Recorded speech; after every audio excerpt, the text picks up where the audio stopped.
Fort William কলেজের লেখক গোষ্ঠীর অবদান। প্রবচনদিকে প্রকাশ পেয়েছে 1833 সালে। প্রথম যে নামটা পাবো সেটার নাম কি? রাম বসু। নমস্কার, আমরা কিন্তু এর আগে আমরা যে ক্লাস 12 এর বাংলা সাহিত্যের ইতিহাসের ফোর্ট উইলিয়াম কলেজের ফার্স্ট পার্ট কিন্তু আমরা অলরেডি কমপ্লিট করে নিয়েছি। ঠিক আছে, তোমরা ইতিমধ্যে দেখছো যে ফোর্ট উইলিয়াম কলেজের যে প্রথম পর্বের যে ভিডিও আসলো সেটা কিন্তু আমরা কিছুদিন আগে পাবলিশ হয়েছে। আজকে আমি যে টপিকটা নিয়ে সেটা আলোচনা করব, যে রিমেইনিং পার্টটা বাকি আসলো, দ্যাট ইজ ফোর্ট উইলিয়াম কলেজের ওই জায়গার মধ্যে যে লেখক গোষ্ঠীর অবদান আছে, সেই লেখক গোষ্ঠীর অবদান থেকে আমরা বাকি রয়ে গেছিল লেখক গোষ্ঠী যারা আসতো, যারা লেখক আসতো তারা কি কি বই লিখছে, এবং রেভারেন্ড উইলিয়াম ক্যারি ওই জায়গার মধ্যে কি কি বই লিখছিল। ঠিক আছে, এই পার্টটা আমরা বাকি রয়ে গেছে। ফোর্ট উইলিয়াম কবে প্রতিষ্ঠা, কি তার উদ্দেশ্য আসলো, কেলিকা ফোর্ট উইলিয়াম কলেজ প্রতিষ্ঠা করা হয়েছিল, কেলিকাই বা তার প্রতিপত্তির আশ্রয় ছিল, এই সমস্ত প্রশ্নের উত্তর কিন্তু ইতিমধ্যেই প্রথম পর্বের মধ্যে আমরা পাইয়ে গেছি। ঠিক আছে, তো এইবার আজকে আমরা দ্বিতীয় পর্ব স্টার্ট করতে যাচ্ছি, যেই জায়গার মধ্যে আমরা দেখুন কি ফোর্ট উইলিয়াম কলেজের লেখক গোষ্ঠীর অবদান। কি দেখুন, লেখক গোষ্ঠীর অবদান। তাহলে আজকে আমরা যেটা দেখুন সেটা হচ্ছে গিয়েছিলাম ফোর্ট উইলিয়াম কলেজ পার্ট 2। আমরা যে পয়েন্টটি নিয়ে সেটা আলোচনা করুন সেটা হইতেছে লেখক গোষ্ঠীর অবদান এবং কেরির রচিত সাহিত্য। তাহলে বেসিক্যালি আজকে আমরা দুইটা জিনিস নিয়ে আলোচনা করব। ফোর্ট উইলিয়াম কলেজের একটা হচ্ছে গিয়ে সেটা কি লেখক গোষ্ঠীর অবদান, আর একটা হচ্ছে গিয়ে সেটা ক্যারির রচিত সাহিত্য। ঠিক আছে, তো ফোর্ট উইলিয়াম কলেজে যখন আমরা দেখুন তখন আমরা প্রথম থেকেই দেখতেছি যে ফোর্ট উইলিয়াম কলেজের মধ্যে কি আছে। ফোর্ট উইলিয়াম কলেজের মধ্যে যারা লেখক গোষ্ঠী আছে, যারা রেভারেন্ড উইলিয়াম ক্যারি কিন্তু ওই জায়গার মধ্যে নব নিযুক্ত করছিল, তারারে দিয়ে কিন্তু ফোর্ট উইলিয়াম কলেজের মধ্যে গদ্য সাহিত্যের বিকাশ কিংবা গদ্য গ্রন্থ রচনা শুরু হয়েছিল। এইবার উইলিয়াম ক্যারি স্বয়ং বই লেখছে। ঠিক আছে, এবার রেভারেন্ড উইলিয়াম ক্যারি ওই জায়গার মধ্যে ক্যারির রচিত সাহিত্যের মধ্যে আমরা দেখুন কি ওই জায়গার মধ্যে তাই দুটো বইয়ের রচনা করছে। কি কি বই রচনা করছে তাই না? একটা হচ্ছে শ্লোকেশিরা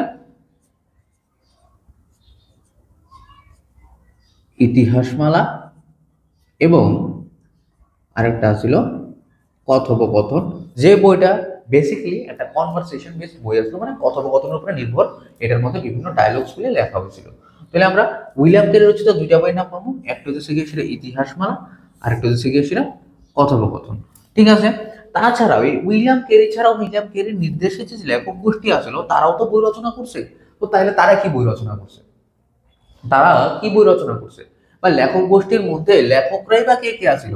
যদি আমরা দেখি যে আমরা যদি ফোর্ট উইলিয়াম কলেজের যে লেখক গোষ্ঠী আছে, সেই ফোর্ট উইলিয়াম কলেজের লেখক গোষ্ঠীর মধ্যে প্রথম থেকে শুরু করি, একদম প্রথম থেকে, তাহলে প্রথম যে নামটা আমরা পাবো সেটা হইতেছে রাম বসু। প্রথম যে নামটা পাবো সেটার নাম কি? রাম বসু।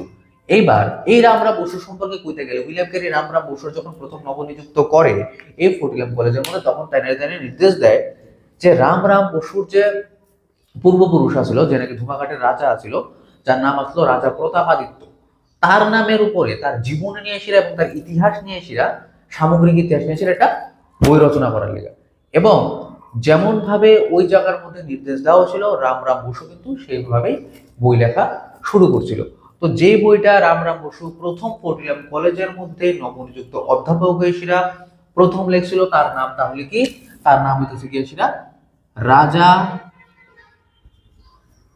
প্রতাপাদিত্য চরিত্র। কি? রাজা প্রতাপাদিত্য চরিত্র। এটা কত সালে রচনা করা হয়েছিল? এটা রচনা করা হয়েছিল 1801 সালে। সেটা কত সালে রচনা করা হয়েছিল? সেটা রচনা করা হয়েছিল 1801 সালে। বুঝা গেল? এইবার কথা হচ্ছে এই যে রাজা প্রতাপাদিত্য চরিত্র একটা রচনা করছে, সেই রচনাকৃত বইয়ের মধ্যে রচনা করতে গিয়ে সেটা অনেক কিছু পেঁয়াজ ঘুষ লাগাইছে। এবার তাই এটারে এত সুন্দরভাবে রচনা করতে গেছে যে রচনা করতে গিয়ে সেটা অতি সুন্দর বানাতে গেছে, এটার উপরে বান্দর বানাই লেগেছে। এবার যখন এটা বান্দর বানাই লেগেছে, বান্দর বানানোর কিছু কারণও আসলো। কারণটা কি? এটার মধ্যে তাই প্রচুর পরিমাণে দুইটা ভাষার প্রয়োগ করছে, যা এই বইটার সৌন্দর্যায়নটারে নষ্ট করে দিয়েছিল। সেই দুইটা ভাষা তিনি এত বেশি কি প্রয়োগ করছে, ওই দুইটা ভাষা তিনি প্রয়োগ করছে।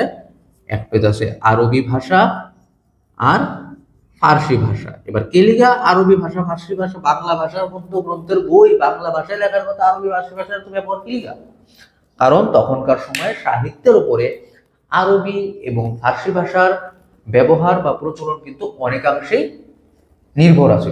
বোঝা গেছে প্রচুর পরিমাণে আরবি এবং ফার্সি ভাষা, শুধুমাত্র আমরা বসে না, বিভিন্ন যারা রাইটার্স আছে তারাও প্রচুর পরিমাণে ব্যবহার করতো।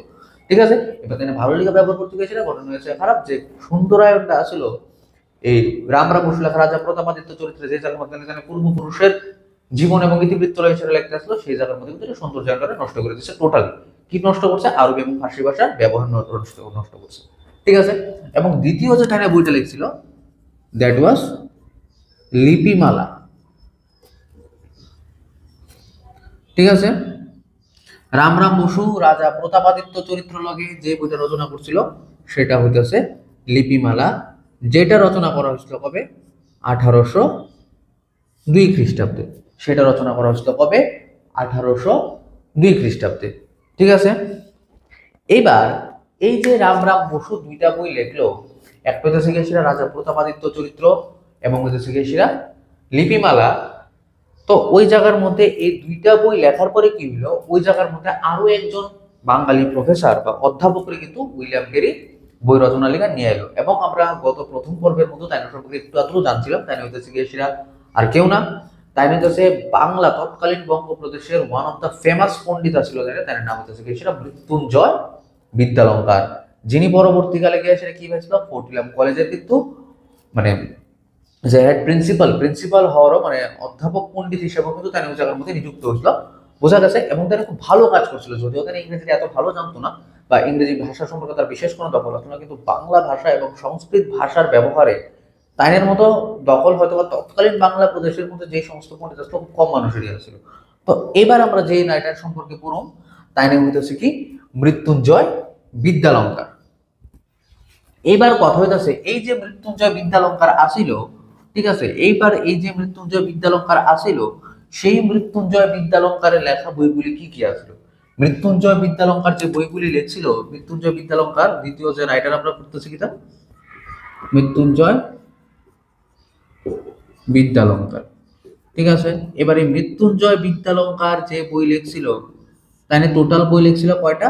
4টা বই লিখছিল। টোটাল বই লিখছিল কয়টা? টোটাল তাই 4টা বই লিখছিল। এবার 4টা বইয়ের মধ্যে তাই কিতা কিতা লিখছে? তাই প্রথম লেখছে হইতেছে 32 সরি তাই প্রথম লেখছিল হইতেছে হিতোপদেশ। কি লিখছিল? হিতোপদেশ। হিতোপদেশ তাই কবে লিখছে? ঠিক আছে, 1801 খ্রিস্টাব্দে। তার মানে আমি দেখো, আমি যখন রামরাম বসু পড়ছিলাম তখন আমি পেয়েছিলাম রাজা প্রতাপাদিত্য চরিত্র 1801। তার মানে রামরাম বসু এবং মৃত্যুঞ্জয় বিদ্যালঙ্কার ফোর্ট উইলিয়াম কলেজে কিন্তু একই সাথে গ্রন্থ রচনা স্টার্ট করছিল। তাই রামরাম বসু এবং মৃত্যুঞ্জয় বিদ্যালঙ্কার কিন্তু, যদিও মৃত্যুঞ্জয় বিদ্যালঙ্কার রামরাম বসু থেকে আরো বেশি পরিমাণে শিক্ষিত এবং ওই জায়গার মধ্যে ওয়েল এক্সিকিউটেড পার্সন আসলো, তারপরেও কিন্তু দুজন একজন সমসাময়িক রাইটার আসিল। ঠিক আছে, তো দুজন কিন্তু ফোর্ট উইলিয়াম কলেজ লিখে যাত্রাটা সমান সময়ে শুরু করছে। তো হিতোপদেশ লিখলো কবে? 1801 খ্রিস্টাব্দে। তারপর এখানে লিখলো 32 সিংহাসন। ঠিক আছে, তারপর এখানে লিখলো 32 সিংহাসন। বোঝা গেছে? এবার এই 32 সিংহাসনটা কবে লিখলো? এই 32 সিংহাসনটা এনে লিখলো 1802 খ্রিস্টাব্দে। কবে লিখলো? 1802 খ্রিস্টাব্দে। তারপর তাই যে লেখা 3 নম্বর বইটা আসলো সেটা হচ্ছে গিয়েছিলাম রাজাবলী। কি আসিল? রাজাবলী। রাজাবলী তাকে কবে লিখলো? 1808 খ্রিস্টাব্দে। রাজাবলী কবে লিখলো? 1808 খ্রিস্টাব্দে। এইবার রাজাবলী সম্পর্কে আরেকটা কথা না বলে জয়, কোন বাঙালি লেখক হিসেবে মৃত্যুঞ্জয় বিদ্যালঙ্কারের লেখা যে রাজাবলী আসিল, সেটা আসলো বাংলা সাহিত্যের মধ্যে কোন বাঙালির লেখা প্রথম ইতিহাস গ্রন্থ। বাংলা সাহিত্যে প্রথম কোন বাঙালির লেখা প্রথম ইতিহাস গ্রন্থ আসিল বাঙালির লেখা বাংলা ভাষায় রচিত, বাংলা ভাষায় রচিত প্রথম ইতিহাস গ্রন্থ আছিল কি? প্রথম ইতিহাস গ্রন্থ আছিল রাজাবলী, যেটা রচনা করা হয়েছিল 1808 খ্রিস্টাব্দে। ঠিক আছে, তারপরে যে বইটা তারা রচনা করছিল সেটা হইতেছে প্রবোধ চন্দ্রিকা। এবার প্রবোধ চন্দ্রিকার ব্যাপার আছে। প্রবোধ চন্দ্রিকা বেসিক্যালি লেখা হয়েছিল 1813 সালে। প্রবোধ চন্দ্রিকা লেখা হয়েছিল 1813 সালে, কিন্তু 1813 সালে এটা প্রকাশ হয়েছে না। এটা প্রকাশ হয়েছে মুদ্রিত আকারে কবে? প্রবোধ চন্দ্রিকা প্রকাশ হয়েছে 1833 সালে। বোঝা গেছে? এইবার এই যে দুইজন মেন রামরাম বসু এবং মৃত্যুঞ্জয় বিদ্যালঙ্কার, রামরাম বসু এবং মৃত্যুঞ্জয় বিদ্যালঙ্কার, তারা এই রচিত বইগুলি ছাড়া ওই জায়গার মধ্যে আরো অন্যান্য নিযুক্তমান অধ্যাপক আছিল যারা সংস্কৃত এবং বাংলা ভাষায় কিংবা বিভিন্ন অনুবাদ করে সেটা বই রচনা করছিল। এবার তারার মধ্যেও কে আছিল? তারার মধ্যে আরো আছিল কে? তারার মধ্যে 3 নম্বরে যে ব্যক্তি আছিল, 3 নম্বরে যে ব্যক্তি আছিল তারার মধ্যে তার নাম আছিল কি? গোলকনাথ শর্মা। গোলকনাথ শর্মা কি বই রচনা করছিল? 3 নম্বরে থাকা গোলকনাথ শর্মা কি বই রচনা করছিল? গোলকনাথ শর্মা রচনা করছিল হচ্ছে কি সেটা হিতোপদেশ। কি রচনা করছিল? হিতোপদেশ। সালটা কত? সালটা হইতাছে 1803 সালে। সালটা কত? 1803 সালে হিতোপদেশ রচনা করছিল গোলকনাথ শর্মা। ঠিক আছে? তারপরে গোলকনাথ শর্মার পরে যে ব্যক্তি আসলো তার নাম হইতেছে গিয়েছিল তারিণী চরণ মিত্র।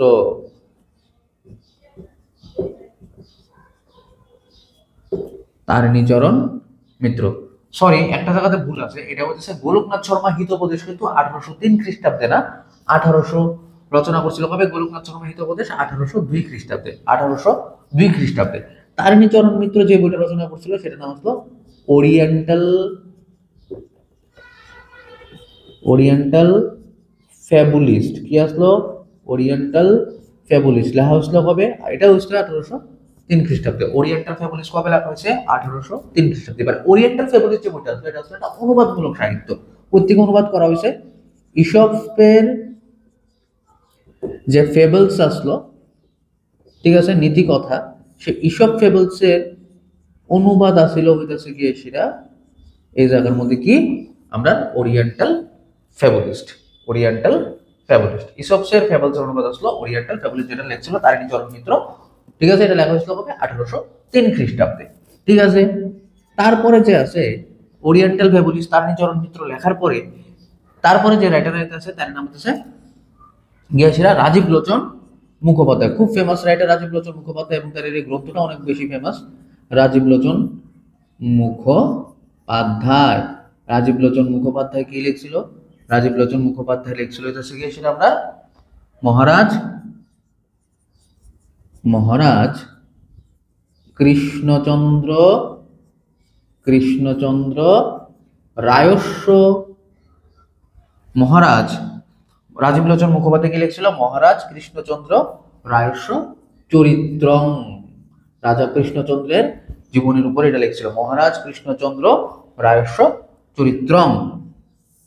ঠিক আছে? এটা কবে লেখা হয়েছিল? এটা লেখা হয়েছিল 1805 খ্রিস্টাব্দে। এটা লেখা হয়েছিল কবে? 1805 খ্রিস্টাব্দে। ঠিক আছে? তারপরে আমরা যদি দেখি এরপরের যে রাইটার আসলো কে? 6 নম্বর রাইটার ছিল চণ্ডীচরণ মুন্সী। নাম কি আসলো? চণ্ডীচরণ মুন্সী। এবং চণ্ডীচরণ মুন্সী যে বইটা লিখছিল এটা আসলে একটা অনুবাদমূলক সাহিত্য। কি সাহিত্য? অনুবাদমূলক সাহিত্য। অনুবাদের দ্বারা তিনি রচনা করছিল সাহিত্য, ছিল অনুবাদমূলক গ্রন্থ বলতে পারো। তো চণ্ডীচরণ মুন্সী যে বইটা লিখছিল তাহলে খুব ফেমাস বই আসলো, দ্যাট ওয়াজ তোতা ইতিহাস। কি আছিল? তোতা ইতিহাস। তাহলে তোতা ইতিহাস কবে রচনা করা হয়েছে? ঠিক আছে না? তোতা ইতিহাস রচনা করা হয়েছে 1805 খ্রিস্টাব্দে। এবার আমরা যেহেতু প্রথমেই কইলাম যে তোতা ইতিহাস কি আসলে একটা অনুবাদমূলক গ্রন্থ আসলে, তো তোতা ইতিহাস কই থেকে অনুবাদ করা হয়েছে? তোতা ইতিহাস অনুবাদ করা হয়েছে একটা ফরাসি গ্রন্থ থেকে। কি গ্রন্থ?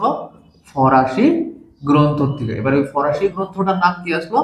ওই ফরাসি গ্রন্থটার নাম আসলো তুতিনামা। ওই ফরাসি গ্রন্থটার নাম কি আসলো? তুতিনামা। ওই ফরাসি গ্রন্থটার নাম কি আসলো? তুতিনামা। তো তুতিনামা নামক ফরাসি গ্রন্থ থেকে অনুবাদ করা হয়েছে কি? তোতা ইতিহাস। তুতির থেকে আছে তোতা। লেখছে কারা? চণ্ডীচরণ মুন্সী। প্রকাশকাল কত? 1805। প্রকাশকাল কত? 1805।